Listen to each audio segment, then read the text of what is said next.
are industrious creatures whose lifespan depends on their caste system position. Male ants live for a few days and die after mating with the queen ants.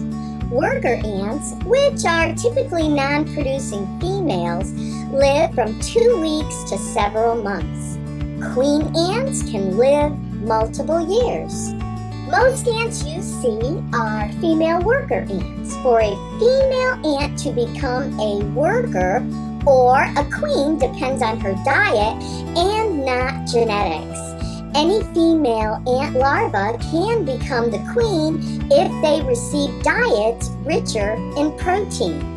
Other female larvae that receive less protein cause them to develop as worker ants. This female worker, tired of being a slave to the colony, decides to end it all by jumping to her death.